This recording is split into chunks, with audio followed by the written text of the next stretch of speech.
Hi friends, this is Bani and welcome to my channel. বন্ধুরা, আজকে আমি তোমাদের জন্য একটা দারুণ টপিক নিয়ে এসেছি। আজকে আমরা দেখব about to R going to এর মধ্যে কি পার্থক্য। আমরা কখন about to কে সেন্টেন্সে ব্যবহার করি আর কখন going to কে সেন্টেন্সে ব্যবহার করতে পারি। দেখো, এই দুটোর মধ্যে আমরা প্রায় কনফিউজড হয়ে যাই।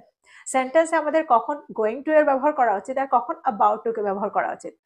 তো আজকের পরে এগুলোর ব্যবহারে তোমাদের কোনো রকম কনফিউশন থাকবে না। সেন্টেন্সে আমরা কখন কোনটার ব্যবহার করতে পারি তোমরা খুব সহজেই বুঝতে পারবে। দেখো, আজকে এই ভিডিওটাতে আমরা এটাও দেখব যে গোয়িং টু আর উইল এর মধ্যে কি পার্থক্য।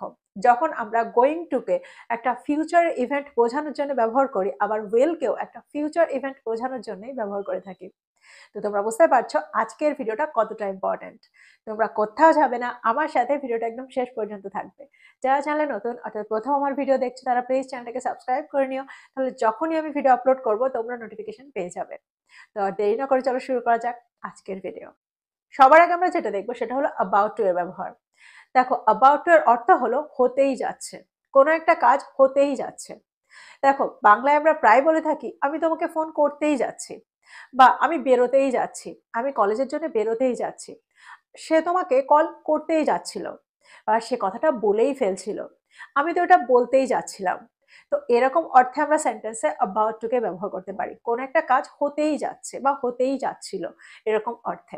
এক্সাম্পল দেখো, সে তাকে ফোন করতেই যাচ্ছে, she is about to call him. She is about to call him, যার অর্থ হলো সে তাকে এখনই ফোন করবে। এরকম অর্থে কিন্তু আমরা সেন্টেন্সে অ্যাবাউট টু কে ব্যবহার করছি। আরো এক্সাম্পল দেখো, তারা ফলাফলগুলো ঘোষণা করতেই যাচ্ছে। দ্যাট মিনস তারা খুব তাড়াতাড়ি ফলাফলগুলো ঘোষণা করবে। They are about to announce the results. They are about to announce the results. আমি কলেজের জন্য বেরোতেই যাচ্ছি, অর্থাৎ আমি এখনই কলেজের জন্য বেরোবো। I am about to leave for college. I am about to leave for college. এখানে একটা জিনিস তোমরা লক্ষ্য করো, দেখো অ্যামিজারের ব্যবহারটা আমরা কিন্তু সাবজেক্ট অনুযায়ী করি। সাবজেক্ট যদি আই থাকে তাহলে আমরা আই এর পরে সবসময় অ্যাম এর ব্যবহার সেন্টেন্সে করব, যখন সেন্টেন্সটা প্রেজেন্ট টেন্সে থাকে। যখন সাবজেক্টটা থার্ড পারসন সিঙ্গুলার নাম্বার থাকে তারপরে আমরা ইজ এর ব্যবহার সেন্টেন্সে করি। আর বাকি সাবজেক্ট দ্যাট মিনস প্লুরাল নাম্বারের পরে আমরা সবসময় আর এর ব্যবহার সেন্টেন্সে করব। আর একটা এক্সাম্পল দেখো, আমি দরজাটা খুলতেই যাচ্ছি। I am about to open the door. I am about to open the door, that means আমি এখনই দরজাটা খুলবো। এবার প্রশ্ন হচ্ছে, এই সেন্টেন্সগুলোকে যদি আমরা পাস্ট টেন্সে রাখতে চাই তাহলে সেন্টেন্সগুলোকে কিভাবে তৈরি করব। দেখো, আমরা খুব সহজেই এই সেন্টেন্সগুলোকে পাস্ট টেন্সে রাখতে পারি ওয়াজ ওয়ার এর ব্যবহার করে। অর্থাৎ অ্যাম ইজ আর এর জায়গায় ওয়াজ ওয়ার এর ব্যবহার আমরা সেন্টেন্সে করব সাবজেক্ট অনুযায়ী। সাবজেক্ট যদি সিঙ্গুলার ফর্মে থাকে তাহলে আমরা ওয়াজ এর ব্যবহার সেন্টেন্সে করব, আর সাবজেক্ট যদি প্লুরাল ফর্মে থাকে তাহলে আমরা ওয়ার এর ব্যবহার সেন্টেন্সে করব। এক্সাম্পল দেখো, আমি বেরোতেই যাচ্ছিলাম যখন তুমি আমাকে কল করেছিলে। I was about to leave when you called me. I was about to leave when you called me.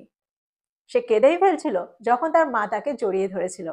দেখো, এরকমটা প্রায় হয়। আমরা যখন খুব দুঃখে থাকি তখন কাছের কেউ অর্থাৎ মা বা বাবা যখন কেউ আমাদের হাগ করে তখন আমরা প্রায় কেঁদে ফেলি। তো এই সেন্টেন্সটাকে আমরা কিভাবে ট্রান্সলেট করব? She was about to cry when her mother hugged her. She was about to cry when her mother hugged her. যদি আমি বলি আমরা কলেজের জন্য বেরোতেই যাচ্ছিলাম, we were about to leave for college. We were about to leave for college. যখন ফোনটা বেজেছিল তুমি আমাকে কিছু বলতেই যাচ্ছিলে। You were about to tell me something when the phone rang. You were about to tell me something when the phone rang. তো তোমরা বুঝতে পারছো কত সহজে আমরা অ্যাবাউট টু কে সেন্টেন্সে ব্যবহার করতে পারি। আর ঠিক কোন অর্থে আমরা অ্যাবাউট টু কে সেন্টেন্সে ব্যবহার করছি। কোনো কিছু হতেই যাচ্ছে বা হতেই যাচ্ছিল, সে কিছু করতেই যাচ্ছিল, এরকম অর্থে কিন্তু আমরা সেন্টেন্সে অ্যাবাউট টু কে ব্যবহার করতে পারি। এবার আমরা দেখব গোয়িং টু এর ব্যবহার। সেন্টেন্সে আমরা গোয়িং টু কে কখন ব্যবহার করে থাকি। দেখো, গোয়িং টু এর ব্যবহার আমরা সবসময় ফিউচার ইভেন্টের ক্ষেত্রে করে থাকি, অর্থাৎ ভবিষ্যতে কোনো কিছু করতে যাচ্ছি।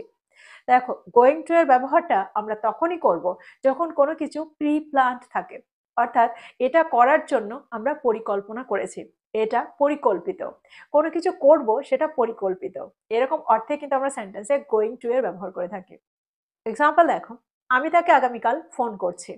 হয়তো কারোর সাথে আমার ঝগড়া হয়েছে বা কারোর সাথে আমার কথা কাটাকাটি হয়েছে আর অনেকদিন তাকে ফোন করা হয় না।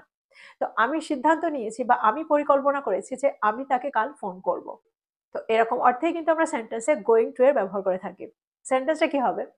I am going to call her tomorrow. I am going to call her tomorrow. যদি আমি বলি সে একটা নতুন ফোন কিনতে যাচ্ছে, অর্থাৎ সে পরিকল্পনা করেছে যে সে একটা নতুন ফোন কিনবে। He is going to buy a new phone. He is going to buy a new phone. তো তোমরা বুঝতে পারছো কোথায় আমরা গোয়িং টু এর ব্যবহার করছি। আমরা আজ রাতে একটা সিনেমা দেখতে যাচ্ছি। দ্যাট মিন্স আমরা ভেবে রেখেছি যে আজকে রাতে আমরা একটা সিনেমা দেখব। সেন্টেন্সটা কি হবে? We are going to watch a movie tonight. We are going to watch a movie tonight. আগামীকাল তারা তার জন্মদিন উদযাপন করতে যাচ্ছে। They are going to celebrate his birthday tomorrow. They are going to celebrate his birthday tomorrow. তো তোমরা বুঝতে পারছো সেন্টেন্সে আমরা গোয়িং টু এর ব্যবহার কখন করছি। আর এর আগেও তোমরা জেনেছো আমিজ আর এর ব্যবহারটা আমরা সাবজেক্ট অনুযায়ী করে থাকি। এবার এই সেন্টেন্সগুলোকেই চলো পাস্ট টেন্সে রাখি। অর্থাৎ পাস্ট টেন্সে রাখার জন্য আমরা ওয়াজ ওয়ার্ডের ব্যবহার সেন্টেন্সগুলোতে করি।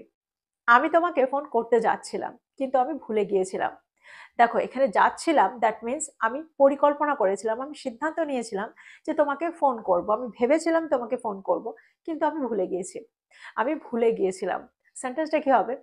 I was going to call you but I forgot. I was going to call you but I forgot. তিনি মিটিংয়ে যোগ দিতে যাচ্ছিলেন কিন্তু তিনি অসুস্থ হয়ে পড়েছিলেন। He was going to join the meeting but he got sick. He was going to join the meeting but he got sick.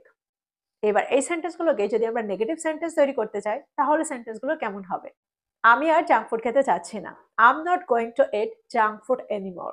I am not going two it junk food anymore. অর্থাৎ আমি সিদ্ধান্ত নিয়েছি যে আমি আর junk food খাবো না। আমি পরিকল্পনা করেছি, আমি ভেবেছি যে আমি আর জাঙ্ক ফুড খাবো না। তো এরকম অর্থে আমরা সেন্টেন্সে এই স্ট্রাকচারটা ব্যবহার করে থাকি, গোয়িং টু এর ব্যবহার করে থাকি। আরেকটা এক্সাম্পল দেখো। তারা এই বছর একটা গাড়ি কিনতে যাচ্ছে না। They are not going to buy a car this year. They are not going to buy a car this year. তোমরা বুঝতে পারছো সেন্টেন্সে আমরা এই স্ট্রাকচারটাকে কত সহজেই ব্যবহার করতে পারি আর কি অর্থে ব্যবহার করছি। এবার আমরা দেখব গোয়িং টু আর উইল এর মধ্যে কি পার্থক্য। যখন দুটোকেই আমরা ফিউচার ইভেন্টের জন্য ব্যবহার করে থাকি, যখন ভবিষ্যতে কিছু হবে বা ভবিষ্যতে আমরা এটা করব এরকমটা বোঝায় সেন্টেন্সে, তখন আমরা গোয়িং টু এর ব্যবহার করছি। আবার একই ক্ষেত্রে আমরা উইল এরও ব্যবহার করছি। তাহলে কোনটার ব্যবহার আমরা কখন করব? দেখো, আমরা যখন গোয়িং টু এর ব্যবহার করি তোমরা আগেই জেনেছো, তখন ব্যাপারটা সিচুয়েশনটা পরিকল্পিত থাকে। কিন্তু যখন আমরা উইলের ব্যবহার করি তখন কিন্তু কোনো কিছু পরিকল্পিত থাকে না। আমরা কোনো কিছু হঠাৎই বলি, অর্থাৎ তৎক্ষণাৎ কোনো ডিসিশন নিই যে আমি এটা করব, সে ওটা করবে, আজ তারা আসবে, এরকম তাৎক্ষণিক বলার ক্ষেত্রে আমরা সেন্টেন্সে উইলের ব্যবহার করে থাকি। অর্থাৎ ইনস্ট্যান্ট ডিসিশনের ক্ষেত্রে আমরা উইলের ব্যবহার সেন্টেন্সে করি। আর যখন প্রমিস করি যে এটা করব তখন আমরা সেন্টেন্সে উইলের ব্যবহার করে থাকি। আবার যখন প্রেডিক্ট করি যে এটা হতে পারে, এটা ভবিষ্যতে হবে, তখন আমরা সেন্টেন্সে উইলেরই ব্যবহার করে থাকি। এক্সাম্পল দেখো, আমি তোমাকে পরে ফোন করব। I will call you later. I will call you later. দেখো আমরা এরকম প্রায় বলে থাকি, কথা বলতে বলতে আমরা প্রায় বলি আমি তোমাকে পরে ফোন করব।